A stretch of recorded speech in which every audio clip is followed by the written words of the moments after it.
अरिहन्ताणं नमो सिद्धाणं नमो आयर्याणं नमो वज्रायाणं नमो लोहे सवसाहुडं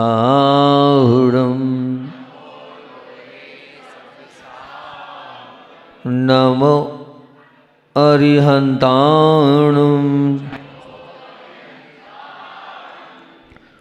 नमो सिद्धाणं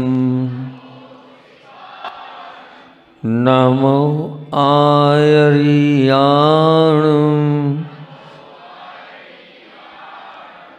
नमो वज्रायाणं नमो लोहे सवसाहुडं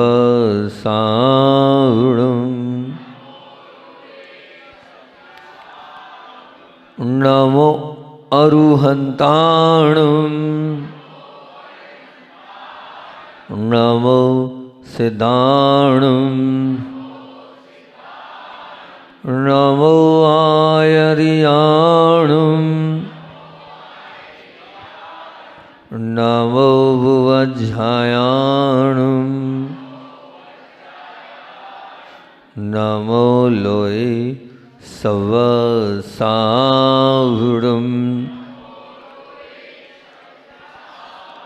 बोलिए देवादिदेव 1008 मूल नायक श्री पांशनाथ भगवान की जय। परम उपकारी आचार्य भगवंत विद्यासागर जी महामुनिराज की जय।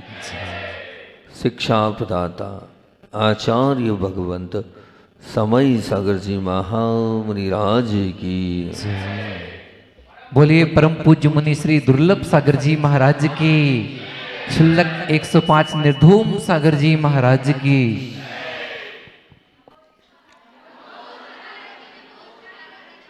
सफल होना सरल है, सफल होना सरल है, परंतु सफल बने रहना अत्यंत कठिन है। क्या बोला? सफल होना सरल है लेकिन सफल बने रहना अत्यंत कठिन है। अब विचार करना, हम सफल तो जाते हैं लेकिन वो सफलता कब तक हमारे जीवन में रहेगी, एक बहुत विचारणीय प्रश्न है। और आज आप लोगों के बीच में सक्सेसफुल होने पर, सक्सेसफुल कैसे, उस पर चर्चा करने मैं बैठा हूँ। तो जीवन में सफल होना अलग है और जीवन को सफल बनाना अलग है। दो बातें हैं। एक क्या है? जीवन में सफल होना, ये बहुत अलग है। लेकिन मैं बोल रहा हूँ आपको जीवन में सफल होने की बात नहीं कर रहा, मैं तो जीवन को सफल होने बनाने का तरीका बता रहा हूँ आपको। काय को, किसको सफल होने का तरीका बता रहा हूँ? जीवन को, जीवन में नहीं, मैं जीवन को सफल बनाने का तरीका आपको बता रहा हूँ। क्योंकि जीवन में सफलता पाते रहना अलग है, जीवन में सफलता पाते रहना अलग है और जीवन को सफल बनाते रहना अलग है। जीवन को सफल बनाते रहना अलग है। पुरुषार्थ के पुण्य का जब सहयोग मिलता है तो जीवन में दुर्जन पापी भी को भी सफलता मिल जाती है। ध्यान रखना, क्या बोल रहा हूं कि पुरुषार्थ को जब पुण्य का सहयोग मिलता है, आपने पुरुषार्थ कर लिया और थोड़ा बहुत पूर्व का पुण्य था, तो दुर्जन व्यक्ति, पापी व्यक्ति भी सफलता उसको भी मिल जाती। परंतु पुरुषार्थ जब सत्कार्य के, साधना के, समाधि के और सद्गुण के क्षेत्र में हो और वो जो सफलता मिलती है, तब उस सफलता से जीवन को सफल बनाकर वो आपके जीवन को अच्छा बना देती है। आप विचार करना, आपकी सफलता कैसे हो रही है। तो मैं जीवन में सफल होने की बात नहीं कर रहा हूँ, मैं जीवन को सफल करने की बात कर रहा हूँ। मैं जीवन में सफलता की बात नहीं कर रहा हूँ, मैं जीवन को सफल बनाने की बात कर रहा हूँ। और जीवन को सफल बनाना है तो पुरुषार्थ करना है हमें सत्कार्यों के प्रति। विचार करना, आपके जीवन के ऐसे कौन से सत्कार्य हैं जिन सत्कार्यों के माध्यम से आप बड़े ही अच्छे से कह सको कि निश्चित रूप से मैंने मेरे जीवन में ये बहुत अच्छे कार्य किए हैं। मैं हमेशा नियम देता हूँ, और कि आप जैसे कल मैंने बात बोली, बहुत अच्छा लगा, आ गए 30-40 लोग तो आ गए यहाँ पर, 30-40 तो फॉर्म आ चुके हैं, बहुत सारे आ गए कि अच्छाइयाँ निकालने के लिए लाए हैं लोग, है ना, और अच्छाई निकाली। इसी प्रकार से मैं ये बोल रहा हूँ कि आप अपनी लिस्ट बनाएं कि मेरे जीवन के कौन से ऐसे अच्छे सत्कार हैं जो मैं कर रहा हूँ, क्योंकि आपको जीवन में सफलता नहीं बनाना, जीवन को सफल बनाना, और जीवन को सफल बनाने के लिए हमारे सत्कार्य कौन कौन से हैं। कभी ऑब्जर्व किया आपने अपने आप को, कभी देखा कि मेरे कौन से अच्छे कार्य हैं। सत्कार्य का मतलब क्या होता है? बहुत सुंदर कार्य, जिनको देखकर पूरी दुनिया बोले कि सचमुच में ये बहुत अच्छे कार्य हैं। तो जीवन के ऐसे सत्कार्य कौन कौन से, आप लिस्ट बनाना, चेक करना अपने आप को, और सत्कार्य को चेक करके अपने आप को ऑब्जर्व करना कि हाँ मेरे ये जीवन के सत्कार्य हैं। आप ये देखना कि मेरे जीवन की साधना के कौन से फल, साधना के कौन से क्षण, साधना के कौन से वो समय था जब मैंने साधना को अपने जीवन का बहुत महत्वपूर्ण स्थान दिया और उसके साथ मैंने अपने जीवन को दिया। आप ये देखना, अगर जीवन में सफलता, जीवन को नहीं, जीवन को सफल बनाना, तो आप ये देखना कि मेरे जीवन में समाधि के पल कौन से आए। समाधि का तात्पर्य क्या पता है? समाधि किसको बोलते हैं? मरण वाली समाधि नहीं, मरण वाली समाधि नहीं, समता के पल कौन से थे? जब प्रतिकूल परिस्थिति आई उसके बावजूद भी मैंने अपनी समता नहीं खोई, मैंने अपनी सरलता नहीं खोई, मैंने अपनी सहजता नहीं खोई, मैं अपने आपे से बाहर नहीं हुआ और मैंने सब कुछ बहुत अच्छे से सहन कर लिया। अब वो पल, वो क्षण याद करें आप, क्योंकि निश्चित रूप से आपको जीवन को सफल बनाना है, और जीवन को सफल बनाने के लिए ये जो मैं आपको बता रहा हूँ इस पर आपको पुरुषार्थ करना होगा कि मेरे जीवन के सत्कार्य कौन से हैं, मेरे जीवन के साधना के क्षण कौन से, मेरे जीवन का समतामय, समाधिमय, सरलता और सहजतामय समय कौन सा था, और मेरे जीवन के सद्गुण कौन कौन से हैं। आप विचार करना कि आपके जीवन के सत्कार्य अलग हो गया और सद्गुण अलग हुआ है। कार्य क्रिया में होता है और गुण हमारे जीवन में होता है। कार्य क्रिया में होता है और गुण हमारे जीवन में होता है। ऐसे कौन से सद्गुण हैं? हो सकता है आपके अंदर झूठ बोलने की आदत ना हो, यह आपका सद्गुण हो सकता है। चोरी करने की आदत ना हो, यह आपका सद्गुण हो सकता है। समय पर कार्य करने ही आपकी एक आदत हो सकती है, आपका सद्गुण हो सकता है। बड़ों को विनय करने के बिना आपका जीवन नहीं चलता, यह आपका सद्गुण हो सकता है। भगवान के दर्शन, अभिषेक, शांति धारा, पूजन के बिना आपका काम नहीं चलता, यह आपका सद्गुण हो सकता है। तो ये विचार करना ऐसे सद्गुण कौन कौन से हैं, और ये सद्गुण को ऑब्जर्व करना कि मेरे जीवन के बड़े कि घटे।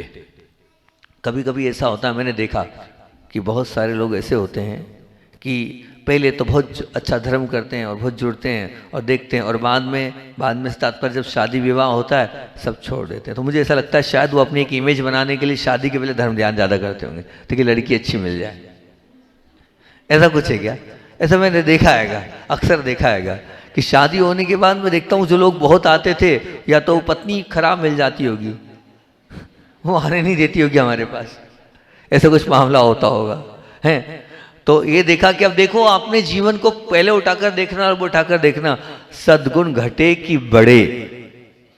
अगर बढ़े तो बहुत अच्छी बात है, आप निश्चित रूप से जीवन को सफल बनाने की ओर लगें, और घटे तो कोई मतलब नहीं। हाँ, बढ़ना चाहिए भैया, बढ़ोतरी की ओर होना चाहिए, तब सफलता मिलती है। और सफल जीवन को आप सफल बनाकर इन चारों चीज़ों पर, मैंने जो चारों चीज़ें आपको बोली इन पर आप गौर करना, इन पर आप ध्यान देना जो आपको मैंने बताइए। कौन कौन सी बताइए?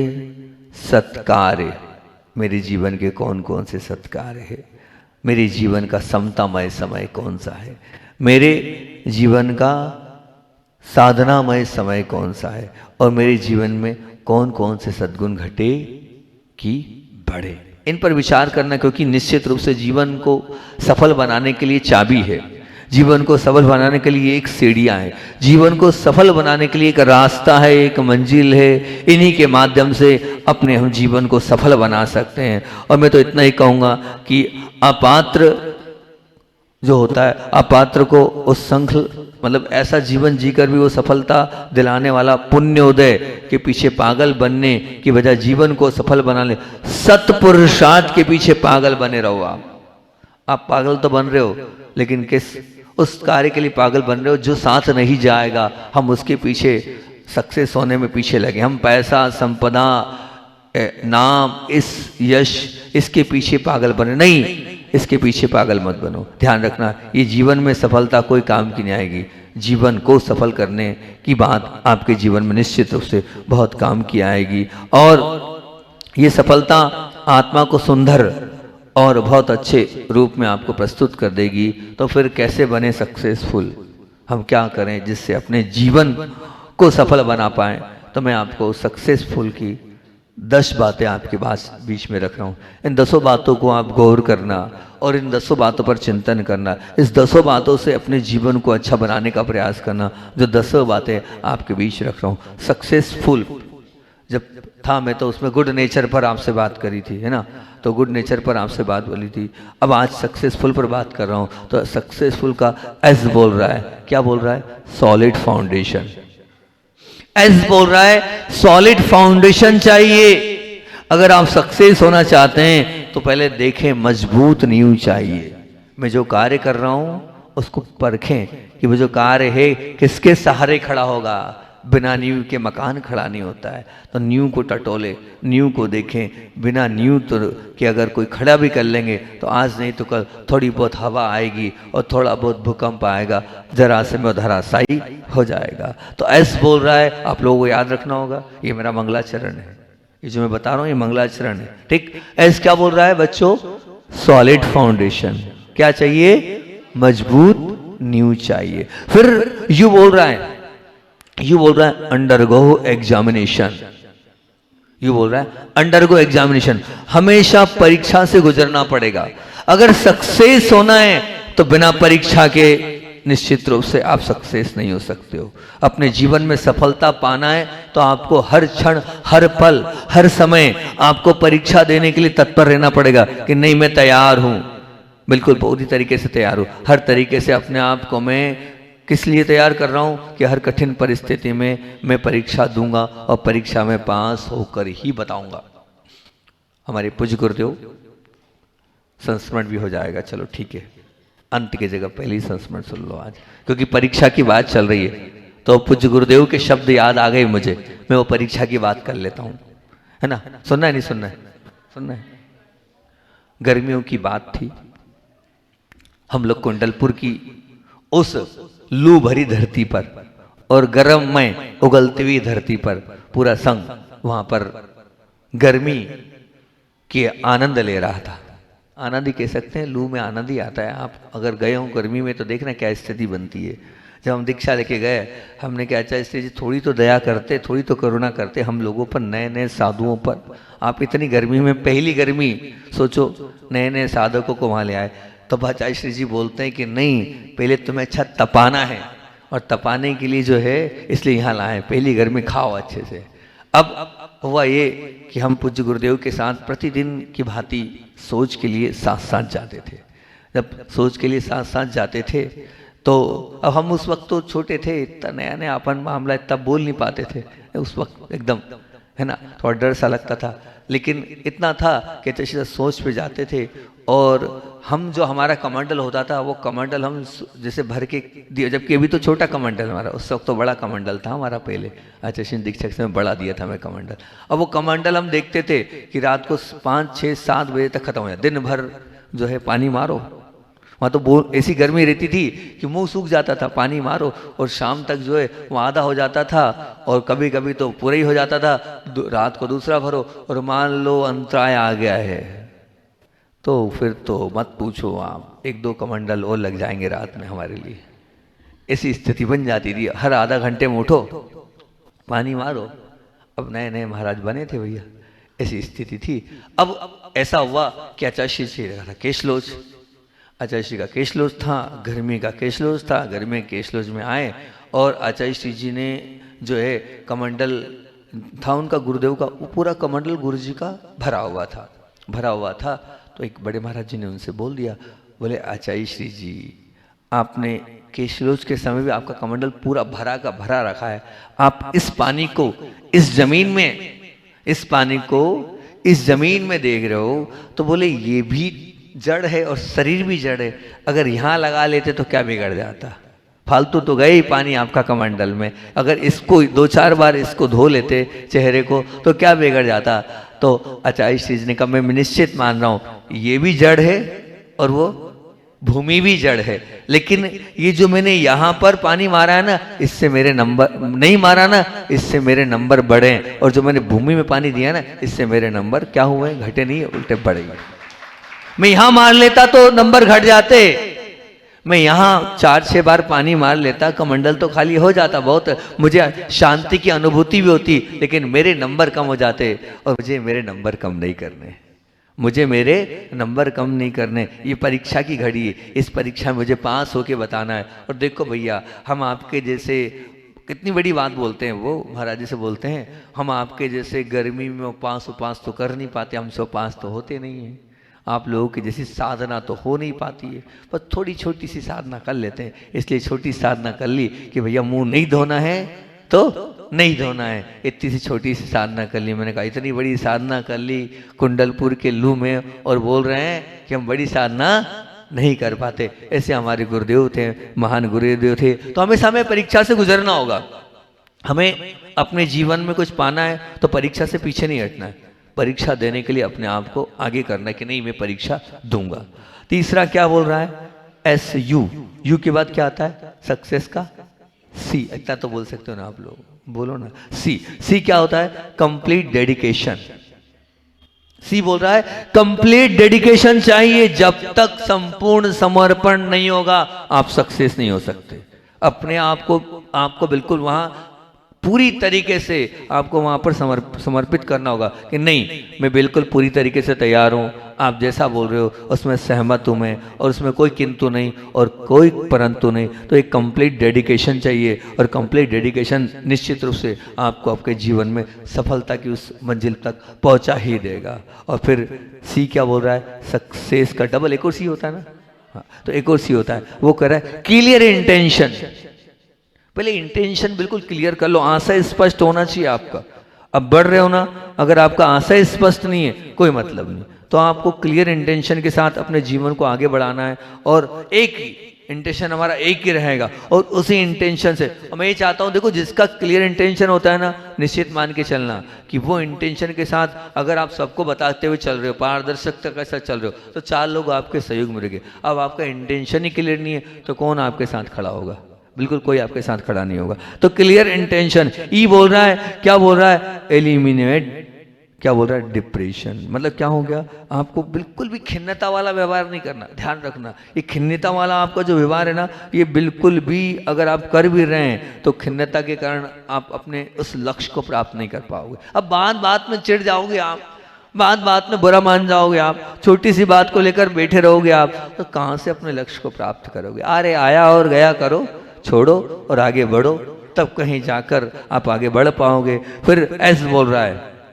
क्या बोल रहा है, स्ट्रॉन्ग डिटर्मिनेशन। स्ट्रॉन्ग डिटर्मिनेशन मतलब क्या, बिल्कुल दृढ़ निर्णय चाहिए।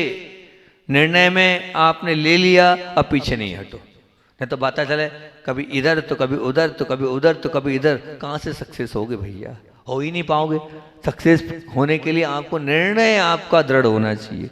पूज्य गुरुदेव भी हमारे इस विषय में एक बार जो निर्णय ले लिया, दुनिया की कोई भी ताकत आ जाए उनको नहीं हिला पाएगी, और हिलाने की ताकत भी किसी के अंदर नहीं रहती। उनका निर्णय पक्का, अब अच्छा हो तो ठीक और बुरा हो तो ठीक। एक बार बोल दिया ना, बस बोल दिया। ठाकुर की जबान है, वो कभी बदलती नहीं थी। हम लोग बोलते थे अब बोल दिया, वो ठाकुर की जबान है, अब तुम कितना ही कुछ कर लो। गुरुदेव ना बदले हैं और ना हम बदल पाएंगे। और निश्चित रूप से वो जो बोलते थे वो साबित भी करके बताते थे। ऐसा नहीं है अगर उनके मुख से निकल गया है तो साबित भी करते थे। और कभी कभी तो ऐसा पुण्य होता था कि उन्होंने बोल दिया है तो अपने आप हम कभी ऐसा होता था कि पूज्य गुरुदेव के मुख से कुछ निकल गया, अब निकल गया, निकल गया तो अब मान लो निकल गया है, तो अब उनके उस निकलने को हमें साबित करने के लिए पूरा आगम भी खगोलना पड़े, तो हम खगोल के गुरुदेव के पास ला के रखे। अच्छा श्री जी आपके मुख से निकला ना, कोई दिक्कत नहीं, आपने मुख से बोल दिया, अब ये रखो आप तो आगम दिखाओ सबको, आप तो कोई दिक्कत नहीं। उसमें हम पूरा लग जाते थे, किसी भी तरह से कहीं से मिल जाए, गुरु जी ने बोला है तो कहीं से आगम मिल जाए। अच्छा जी बड़े प्रसन्न हो जाते थे कि मैंने तो बोला लेकिन इन लोगों ने आगम तक लाकर दिखा दिया। आगम जब लेता था तो हम उनसे जब बहस भी करते थे, लेकिन जब लगता था कि नहीं कहना और बताना है और ये करना है, तुरंत कोई विद्वान आता था, विद्वान के सामने हम पहुंच जाते चर्चा करने, और कभी कुछ बोलते थे तुरंत फटाफट कि अच्छा श्री यहाँ ये यहाँ ये यहाँ है। तो उससे कम से अपने गुरु जी का बहुमान मिलता था कि हाँ भैया कि बहुत अच्छी बात है।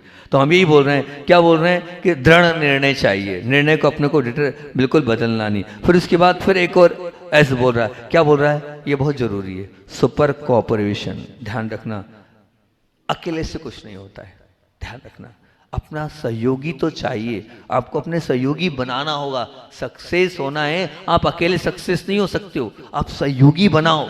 जब तक आप सहयोगी नहीं बनाओगे आप अपने जीवन को अच्छा नहीं बना पाओगे, निश्चित मान के चलना। मैं हमेशा बोलता हूँ कि जो जॉइंट फैमिली होती है बहुत अच्छी होती है। क्यों? अरे आप नहीं कर पा रहे हो तो दूसरा कर लेगा, आपको कहीं बाहर जाना है तो दूसरा खड़ा रहेगा कि हाँ भैया ठीक है। एक ही व्यक्ति वही रहेगा तो उसी को सब करना है, तो ना वो उसका तो बिल्कुल बेल जैसा जीवन बन जाता है। सुबह से दुकान खोलो और रात तक दुकान पर बैठे रहो, 10 मिनट के लिए आओ, वो भी मुश्किल से इधर उधर किसी को बिठा कर आओ। क्या मतलब ऐसा धन कमाने से? कहीं बाहर नहीं जा सकता है, कहाँ जाएगा, दुकान बंद कर नहीं सकता, नहीं बिल्कुल नहीं। सहयोगी तो चाहिए, joint family is the best family. अभी मैंने एक बेस्ट फैमिली पर प्रवचन किया था, ऐसे ही बिल्कुल बहुत सुंदर वो प्रवचन था। मतलब उसमें बेस्ट फैमिली के शानदार, बहुत शानदार वो प्रवचन वो भी तैयार किया था। बेस्ट फैमिली पर जो मैंने प्रवचन तैयार किया था, अभी वहाँ पर उसका थोड़ा बहुत उसको जरूर मैंने बेस्ट फैमिली के ऊपर वहाँ पर बोला था। बोल दूँ वहाँ बेस्ट फैमिली बोल दूँ, याद आ गया? सुन लो, सिर्फ सुन लो। वो कि प्रवचन तो 10 दिन का, हर एक प्रवचन मेरे 10 दिन के होते हैं, 10 दिन के पहले निपटते नहीं, सिर्फ उसका वो समझ लो। अब याद आ गया है बेस्ट फैमिली का, तो सुन लो बेस्ट फैमिली में हमने क्या तैयार किया था और कैसा तैयार किया था। बेस्ट फैमिली का बी बोल रहा बैलेंस योर माइंड, मतलब क्या, मन को संतुलित करो। और ई बोल रहा है यूर फील, मतलब एक्सप्रेस फीलिंग। ई बोल रहा है एक्सप्रेस फीलिंग, मतलब आपकी भावनाओं को आप व्यक्त करो, है ना। और एस बोल रहा है स्पेंड टाइम, समय दो बेस्ट फैमिली का। टी बोल रहा है टैकल सिचुएशन, परिस्थिति को संभाल लो। एफ बोल रहा है फॉरगिव अदर, अर्थात दूसरों को माफ करो। आप बेस्ट फैमिली में रहना चाहते हो, माफ करने की आदत डालो। ए बोल रहा है एक्सपेक्ट एवरीवन्स नेचर, हर एक व्यक्ति के स्वभाव को स्वीकार करना होगा अगर आप परिवार में रहते हो तो, निश्चित मान के चलना। और एम बोल रहा है मोटिवेट ऑफ्टीन, दूसरों को बार बार प्रोत्साहित करो। जितना प्रोत्साहन दोगे वो आपके साथ खड़ा रहेगा, नहीं मेरी कार्य का सम्मान मिल रहा है। आई बोल रहा है इंटेक्ट विथ ऑल, सबके साथ संवाद करो, बात करना पड़ेगी आपको। बातचीत का व्यवहार बंद कर दोगे तो आपस का प्रेम समाप्त हो जाएगा। एल बोल रहा है लव एवरीवन, सबको प्यार दो। एक बहू को दोगे और एक बहू को नहीं दोगे तो कहाँ से बेस्ट फैमिली बन पाएगी? एक बेटे को देखोगे और एक बेटी को नहीं देखोगे, नहीं भैया। और वाई तो बोल रहा है, बहुत सुंदर बोला है मैंने बेस्ट फैमिली का। वाई बोल रहा है यस टू हेल्प, हमेशा मदद के लिए तैयार रहो। बिल्कुल, अगर आप हमेशा मदद के लिए तैयार होगे तो बेस्ट फैमिली के मालिक आप बन जाओगे। मैं हमेशा बोलता हूं जहां स्वच्छंदता हो परंतु स्वच्छंदता ना हो, वह है परिवार। अगर आपने कभी बुलाओगे तो हो सकता है इस बेस्ट फैमिली पर ही प्रवचन कर दूंगा, कोई दिक्कत नहीं। अभी तो नहीं हो पाएगा, आगे कर लूंगा। भूमिका बना दी कि जहां स्वतंत्रता हो परंतु स्वतंत्रता ना हो, वो क्या है? परिवार। जहां मस्ती हो परंतु साथ में मर्यादा भी हो, वो है परिवार। जहां प्रेम हो परंतु आदान प्रदान का प्रमाण हो, वो है परिवार। जहां मतभेद हो परंतु मनभेद ना हो, वो है परिवार। जहां दलीलबाजी हो परंतु दखलबंदाजी ना हो, वो है परिवार। जहां अपेक्षा हो व आग्रह हो परंतु बैर भावना और विभाजन ना हो, वो है परिवार। ऐसे परिवार के साथ रहने का सद्भाग्य सच में बहुत पुण्यशाली जीवों को ही मिलता है। तो बात काय की चल रही, सुख पर क्या बोल दिया हमने? आपको क्या करना? सहयोग चाहिए, आपस में मिलकर आप कार्य करेंगे तभी हो पाएगा। एफ बोल रहा है बिल्कुल एकदम पूरा चाहिए आपको, फुल कंसंट्रेशन चाहिए, अर्थात आपको पूर्ण एकाग्रता चाहिए। बिना एकाग्रता के कुछ नहीं बनने वाला। आज तो सच में शाम को कमेटी व्यवस्था कर देगी तो बहुत ही अच्छी बात है। बहुत आपको एकाग्र करने के लिए, स्थिर करने के लिए, आपके जीवन को बैलेंस करने के लिए आज का त्राटक वाला ध्यान हम करा रहे हैं। हमने कल पूछा तो था, कोई पेपर तो नहीं है? ए भगवान, ठीक है कोई बात नहीं, पर कल कर लेंगे, इतने सारे लोग आएंगे, चलो ठीक है कल कर लेंगे, कल कर लेंगे। तो त्राटक, अरे नहीं सबको देख समझ के, तो त्राटक वाला जो ध्यान है, अभी उसको छोड़ो, अभी प्रवचन चल रहा है, वो तो देख लेंगे जो होगा। हाँ, तो त्राटक वाला जो ध्यान है वो तो एक मैं बताता हूँ, बिल्कुल पूर्ण एकाग्रता। ऐसे ही हमें अपने उस लक्ष्य पर पूर्ण एकाग्र होना होगा, तभी हम आगे बढ़ पाएंगे। और फिर यू बोल रहा है, क्या बोल रहा है, अंडरस्टैंड सिचुएशन, अर्थात हमें परिस्थिति को समझना होगा।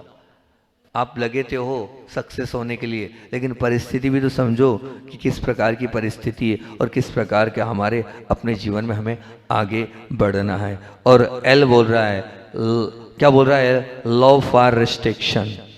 लॉ फॉर रिस्ट्रिक्शन मतलब नियंत्रण के लिए प्रेम बहुत जरूरी है, और जब तक वो नियंत्रण के लिए प्रेम नहीं होगा तब तक आप निश्चित रूप से अपने जीवन में सफल नहीं हो पाएंगे। और आज मुझे बात करनी है की सॉलिड फाउंडेशन की, ठीक, सॉलिड फाउंडेशन की बात करनी है। अभी तो मेरा पहला बिंदु प्रारंभ हो रहा है, वो कौन सा हो रहा है, एस फॉर सॉलिड फाउंडेशन, अर्थात मजबूत नींव चाहिए। जितना होगा उतना आज कर लूंगा, थोड़ा बहुत कल कर लूंगा, है ना, अपन तो ऐसे ही है, थोड़ा थोड़ा खाने वाले हैं। तो सॉलिड फाउंडेशन का मतलब क्या होता है, तो बोलते हैं कि शरीर का आधार पांव है। क्या है, आप चलते किससे हैं, पाँव है, बहुत अच्छी बात है। अगर ये पाँव यदि कमजोर हैं तो शरीर का स्थिर रहना, चलना, भागना सब कुछ नामुमकिन हो जाता है, निश्चित मान के चलना। क्योंकि अगर आपका ये पैर ही अगर बोल गए तो आप चल पाओगे क्या, नहीं भैया नहीं चल पाओगे आप, निश्चित रूप से आप स्थिर भी नहीं रह पाओगे आप, और दूसरे काम भी आप नहीं कर पाओगे, बहुत अच्छी बात है। उसी प्रकार बाजार का आधार ग्राहक है, निश्चित मानना, यदि वो मौजूद नहीं है तो माल चाहे अच्छा भी हो, उससे क्या हो रहा है, जब ग्राहक ही नहीं तो माल क्या कर लेगा। और दुकान भली अच्छे बहुत बड़ी विस्तार में खोलियो, उससे क्या मतलब, नहीं भली, और कोई मतलब ही नहीं, दुकान भली अच्छे विस्तार में भी तो भी कोई मतलब नहीं। और ग्राहक को संतुष्ट करने की आपकी कला भी बहुत जबरदस्त है। आप इतना अच्छा बोलते हो कि एक ही बार में, जैसे हमारे राहुल भाई एक ही बार में बिल्कुल ऐसा मामला बोल देते हैं कि व्यक्ति मानी जाता है उनकी बात, बहुत अच्छी कला भी है बोलने की। पर जब ग्राहक आएगा जब तो बोल पाओगे आप, हैं, भले माल बहुत अच्छा है, दुकान बहुत बड़ी लगाई है और बोलने की कला भी बहुत अच्छी है, लेकिन ग्राहक आएगा तब तो आप ग्राहकी कर पाओगे। ग्राहकी की अनुपस्थिति में फायदा क्या, किसको बेचोगे, तो बिल्कुल निश्चित रूप से नामुमकिन है, बिल्कुल, है ना।